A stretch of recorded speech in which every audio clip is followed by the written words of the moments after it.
11 સમાજશાસ્ત્ર 2 સમાજશાસ્ત્રના મૂળભૂત ખ્યાલ વિભાવના. સ્વાધ્યાય જોઈએ તો ક્વેશ્ચન 1 નીચેના પ્રશ્નોનો સવિસ્તર જવાબ આપો. પહેલું છે સમાજનો અર્થ આપી તેના લક્ષણો જણાવો. સમાજ એ ભલે રોજબરોજ વ્યવહારમાં વપરાતો શબ્દ હોય, પરંતુ સમાજશાસ્ત્રમાં આ શબ્દનો એક ચોક્કસ અર્થ છે. સમાજ એ એક વિસ્તૃત ખ્યાલ છે. માનવીઓ સિવાય જીવજંતુઓ, પશુ પક્ષીઓ પણ સામૂહિક જીવન જીવે છે અને તેમનામાં પણ સમાજ હોય છે. સમાજશાસ્ત્ર એક વિજ્ઞાન હોવાથી સમાજના ખ્યાલોનો ચોક્કસ અને સ્પષ્ટ અર્થ હોય છે. સમાજશાસ્ત્રીય શબ્દકોશમાં સમાજને નિશ્ચિત ભૌગોલિક વિસ્તાર અને આત્મનિર્ભરતા ધરાવતો માનવ જૂથ તરીકે વર્ણવવામાં આવેલ છે. મેકઇવર અને પેજ નામના સમાજશાસ્ત્રી સમાજને પ્રસ્થાપિત સામાજિક સંબંધોની હંમેશા પરિવર્તન પામતી વ્યવસ્થા તરીકે પરિભાષિત કરે છે. આમ આ રીતે માનવ સમાજ પ્રાદેશિક જૂથ કે માનવીઓનું એકત્રીકરણ નથી, પરંતુ સામાજિક સંબંધોની જટિલ અને પરિવર્તન પામતી વ્યવસ્થા છે. સમાજ એ સાર્વત્રિક અને સર્વવ્યાપી છે, જે તેની સંસ્કૃતિની વિશિષ્ટતાને કારણે માનવેતર સમાજથી અલગ પડે છે. સમાજના લક્ષણો જોઈએ. સમાજના આધારે સમાજના 6 લક્ષણો છે, જે નીચે મુજબ સમજાવી શકાય. પહેલું છે સામાજિક સંબંધો. સામાજિક સંબંધો એટલે મનુષ્યોના એકબીજા સાથેના પારસ્પરિક હાજરીની સભાનતાવાળા સંબંધો. સામાજિક સંબંધોનું ક્ષેત્ર વિશાળ છે અને તેમાં સમૂહપણાની ભાવના હોય છે. આ સંબંધોમાં વ્યક્તિ જૂથ કે જૂથ વચ્ચે સહકાર, સ્પર્ધા કે સંઘર્ષ સ્વરૂપના સામાજિક, આર્થિક, ધાર્મિક, રાજકીય કે અન્ય પ્રત્યક્ષ કે પરોક્ષ સ્વરૂપના સંબંધો છે. વ્યક્તિઓ વચ્ચેની સભાનપૂર્વકની આંતરક્રિયાથી સામાજિક સંબંધો સ્થપાય છે અને વિકાસ પામે છે. બીજું લક્ષણ છે સમાનતા અને વિભિન્નતા. સમાજ દરેક સભ્યોમાં માનવી તરીકેનું મૂળભૂત સામ્ય જોવા મળે છે. તેની સાથે સમાજમાં સ્ત્રી પુરુષની જાતીય વિભિન્નતા રહેલી છે. તે ઉપરાંત આ સરખાપણામાં પણ લિંગ, વય, શારીરિક, બૌદ્ધિક શક્તિઓ, રસ, હિતો, વલણો, ધ્યેયોમાં વિભિન્નતા એમ બંને જોવા મળે છે. સમાજનું ઉગ્ર અને સંચાલિત સામ્ય અને વિભિન્નતાને કારણે શક્ય બને છે. સમાજના મતે બંને અનિવાર્ય અને એકબીજાના પૂરક છે. ત્રીજું, જુદા જુદા જૂથો અને પેટા જૂથો. આપણા સમાજ જુદા જુદા જૂથોમાં વહેંચાયેલો છે, જેમ કે કૌટુંબિક, સામાજિક, સાંસ્કૃતિક, ધાર્મિક, આર્થિક અને રાજકીય જૂથો અને જૂથો વિભાગો, જે સમાજનું મહત્વનું લક્ષણ છે. સમાજ જીવનની વિવિધ જરૂરિયાતો સંતોષવા માનવીઓ વચ્ચે કાર્ય વિભાજન થાય છે. જુદા જુદા લોકો જુદા જુદા કાર્યો કરે છે. તેમાંથી સત્તા અને દરજ્જાના આધાર પર સામાજિક કોટિક્રમ વિકસે છે, જે સામાજિક અસમાનતા અને ઉચ્ચ નીચના ભેદભાવનું નિદર્શન કરે છે, જે જૂથો અને પેટા જૂથોમાં પરિણમે છે. ચોથું છે સામાજિક નિયંત્રણ. વિવિધ સામાજિક પરિસ્થિતિઓમાં વ્યક્તિઓ કઈ રીતે વર્તી શકે અને કઈ રીતે ન વર્તી શકે તે દર્શાવતી ધોરણાત્મક વ્યવસ્થા દરેક સમાજમાં હોય છે, જેને સામાજિક નિયંત્રણ કહે છે. આ નિયંત્રણો સમાજના અસ્તિત્વ અને સાતત્ય માટે અત્યંત જરૂરી છે અને તેને કારણે વ્યક્તિના પરસ્પરના સંબંધો વ્યવસ્થિત રીતે જળવાઈ રહે છે. લોકનીતિ, રિવાજો, ફેશન, કાયદા, શિષ્ટાચાર વગેરે સમાજમાં માનવીનું ઘડતર અને નિયંત્રણ કરે છે. પાંચમું, સાતત્ય. સામાજિક નિયંત્રણની પદ્ધતિ સમાજના સાતત્યને ટકાવી રાખે છે. સમાજ તેના સભ્યોનું સામાજિકરણ કરે છે. લગ્ન અને કુટુંબ સંસ્થાઓ સમાજના સાતત્યમાં મદદરૂપ થાય છે. સમાજીકરણની પ્રક્રિયા દ્વારા કુટુંબ પેઢીઓમાં સામાજિક અને સાંસ્કૃતિક વારસાનું અમલીકરણ કરી સમાજનું સાતત્ય ટકાવી રાખે છે. છઠ્ઠું છે પરિવર્તન. સમાજના સાતત્યની સાથે સાથે તેમાં પરિવર્તન પણ જોવા મળે છે. સમાજમાં પેઢી દર પેઢી પરિવર્તનો આવતા રહે છે અને આ પણ એક સતત ચાલતી પ્રક્રિયા છે. જો કે સમયાંતરે અને વિવિધ સમાજોમાં આવતા પરિવર્તનની ગતિમાં તફાવત હોય, પરંતુ પરિવર્તન સમાજનું અવિભાજ્ય અંગ છે. આમ આ રીતે માનવ સમાજમાં અનેક જૂથો, સમૂહો, મંડળો જોવા મળે છે અને સમાજની વિભાવના કોઈ ચોક્કસ જૂથ કે સમુદાયનો નિર્દેશ કરતી નથી. તે એક અમૂર્ત ખ્યાલ છે. બીજો છે સામાજિક દરજ્જાની વિભાવના આપી સામાજિક દરજ્જાના પ્રકારો સ્પષ્ટ કરો. જવાબ: આજના સમાજમાં લોકો વચ્ચે થતી મોટાભાગની આંતરક્રિયાઓ વ્યક્તિના દરજ્જાને ધ્યાનમાં રાખીને થતી હોય છે. આ આંતરક્રિયાઓ જે તે વ્યક્તિના દરજ્જા અને ભૂમિકાના સંદર્ભમાં થાય છે, એટલે કે દરેક દરજ્જા સાથે નિશ્ચિત ભૂમિકા સંકળાયેલી છે. સામાજિક દરજ્જાનો અર્થ અને વ્યાખ્યા. સામાજિક દરજ્જો એટલે એક ચોક્કસ સમયે કોઈ એક નિશ્ચિત વ્યવસ્થામાં વ્યક્તિનું સામાજિક સ્થાન. સામાજિક દરજ્જો વ્યક્તિને અન્ય વ્યક્તિ સાથેના સંબંધમાં કેવી રીતે વર્તવું તે દર્શાવે છે. વ્યક્તિને તેનો દરજ્જો અને તેની ભૂમિકાના આધારે સમાજમાં સ્થાન મળે છે.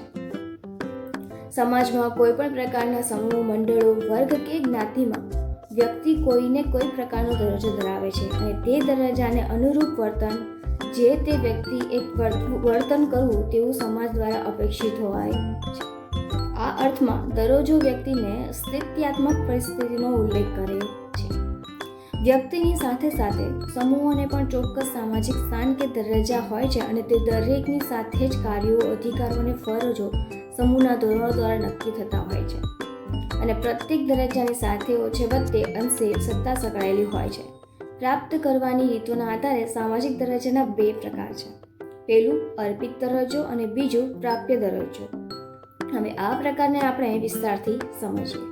પહેલું છે અર્પિત દરજ્જો, કે સમાજમાં વ્યક્તિને જન્મથી જ મળતા દરજ્જાને અર્પિત દરજ્જો કહેવાય છે.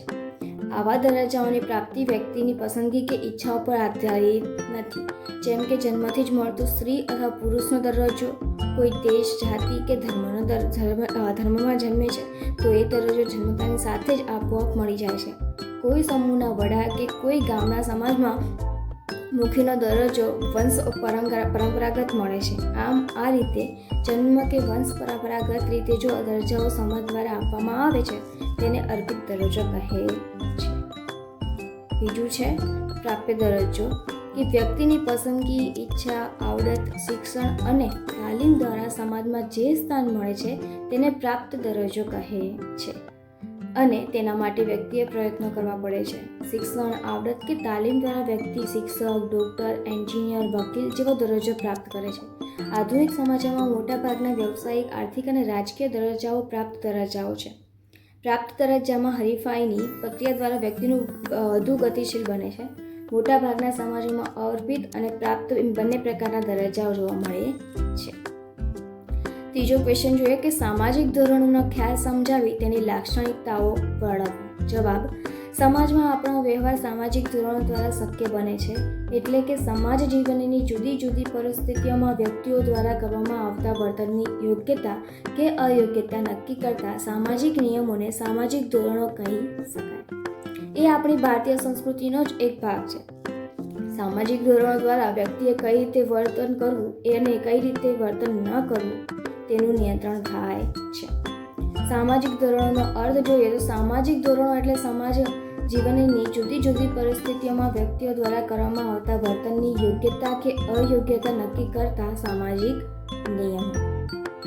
સામાજિક ધોરણોમાં લોકરીતિ, રૂઢિ, રિવાજ, પરંપરા, શિષ્ટાચાર, નીતિ, લોકમત, કાયદા વગેરેનો સમાવેશ થાય છે. સામાન્ય રીતે વૈશ્વિક મૂલ્યોમાંથી ધોરણો નિષ્પન્ન થતા હોય છે. દાખલા તરીકે માનવતાવાદ એ એક મૂલ્ય છે, જ્યારે રંગ, જાતિ કે લિંગના આધારે માનવીઓ વચ્ચે અધિકારોનો ભેદભાવ રાખવાના વર્તનનો વિરોધ કરતો કાયદો એ ધોરણ છે. બધા જ સામાજિક ધોરણોને સમાજનો ટેકો હોય છે, એટલે કે સમાજનું પીઠબળ ધરાવે છે. સમાજના સભ્યોએ તમામ પ્રકારના ધોરણોની મર્યાદામાં રહીને પોતાના ધ્યેય કે જરૂરિયાત પ્રાપ્ત કરવાના હોય છે. ધોરણોના પાલન બદલ વ્યક્તિને યોગ્ય બદલો, માન, પ્રતિષ્ઠા મળે છે, જ્યારે ધોરણોના ભંગ બદલ શિક્ષા, દંડ, માનહાનિ થાય. સમાજે નક્કી કરેલા ધોરણો વ્યક્તિનું સામાજિક નિયંત્રણ કરે છે અને તેના લીધે સમાજ વ્યવસ્થા જળવાય છે. સમાજના સભ્યો જો ધોરણોનું યોગ્ય રીતે પાલન કરે તો સમાજ વ્યવસ્થા પોતાના ધ્યેયો પ્રાપ્ત કરી પ્રગતિ અને વિકાસ કરી શકે છે. તેની સાથે જ જો સમાજમાં ધોરણ ભંગ કરનાર વ્યક્તિનું પ્રમાણ વધે તો સમાજમાં અર્થવ્યવસ્થા અને અંધાધૂંધી સર્જાય છે. ક્યારેક એવું બને કે કેટલાક ધોરણો કોઈ અમુક ચોક્કસ વ્યક્તિ કે જૂથને ફાયદાકારક હોય તે અન્ય જૂથ કે વ્યક્તિ માટે નુકસાનકારક હોઈ શકે છે. એટલે કે બધા જ ધોરણો કે નિયમો સમાજની બધી વ્યક્તિ કે જૂથોને સ્વીકૃત હોય તે જરૂરી નથી. સમાજના બધા ધોરણો કે નિયમો સમાજની બધી વ્યક્તિઓ કે જૂથોને સ્વીકૃત હોય તે જરૂરી નથી. કેટલાક ધોરણો અમુક વ્યક્તિ કે જૂથને માટે ફાયદાકારક હોય તે જ ધોરણો અન્ય જૂથ કે વ્યક્તિ માટે નુકસાનકારક હોઈ શકે છે. હવે જોઈએ સામાજિક ધોરણના લક્ષણો. સામાજિક ધોરણના લક્ષણો નીચે મુજબ છે. સામાજિક ધોરણના ઉદ્ભવની રીત, આપણા રિવાજો, પરંપરાઓ, લોકરીતિઓ આ બધા એવા ધોરણો છે કે જેના દ્વારા ઉદ્ભવ માટે સમાજમાં કોઈ ખાસ પ્રકારના સભાને આયોજન કરાતું નથી. સ્વાભાવિક રીતે જે ક્રમિક ચાલતા વર્તન વ્યવહારમાંથી આ ધોરણો ઉદ્ભવે છે. જ્યારે કોઈ વિશાળ વહીવટી એકમ, બેંક, શૈક્ષણિક સંસ્થાના નિયમો કે રાજ્યના કાયદા એવા ધોરણો છે કે જેમનો ઉદ્ભવ વૈચારિક આયોજન દ્વારા થતો હોય છે. આપણા દેશમાં જુદા જુદા કાયદાનું ઘડતર દેશના બંધારણને ધ્યાનમાં રાખીને રાજ્યની વિધાનસભા કે લોકસભા વગેરે દ્વારા વિચારપૂર્વક અને આયોજનપૂર્વક કરવામાં આવે છે. દહેજ, સ્ત્રી ભ્રૂણ હત્યા વગેરે માટેના કાયદા એ આના ઉદાહરણ છે. સમાજીકરણની પ્રક્રિયા દ્વારા શીખાય છે. તો જોઈએ સામાજિક ધોરણો માનવીને જૈવિક રીતે વારસામાં મળતા નથી, પરંતુ વ્યક્તિ જે તે કુટુંબમાં જન્મે છે અને ઉછરે છે તેમાંથી અને આસપાસના વ્યક્તિઓ, મિત્રો, કુટુંબ અને આસપાસના સામાજિક વાતાવરણ દ્વારા થતા સામાજિકરણમાંથી સામાજિક ધોરણોની માહિતી અને શિક્ષણ મેળવે છે. એ ઉપરાંત કુટુંબ, પરિવાર, મિત્રો, પડોશ, શાળા, સંચારના માધ્યમો વ્યક્તિના ધોરણોની માહિતી અને તેનું પાલન કઈ રીતે કરવું તે શીખવે છે. બાળપણમાં રમત જૂથો દ્વારા રમત દરમિયાન રમતોના નિયમ પાલનના ધોરણો શીખવા મળે છે.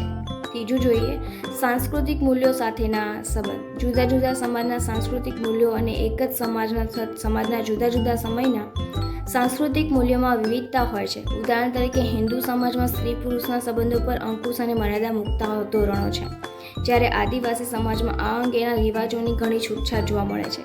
પહેલાંના જમાનામાં સંતાનોના લગ્ન નક્કી કરવાનું કે તેમના માટે પાત્ર પસંદ કરવાનો અધિકાર માત્ર માતા પિતાનો હતો, જ્યારે અત્યારે આ બધી બાબતોમાં સંતાનોની પસંદગીને મહત્ત્વ આપવામાં આવે છે.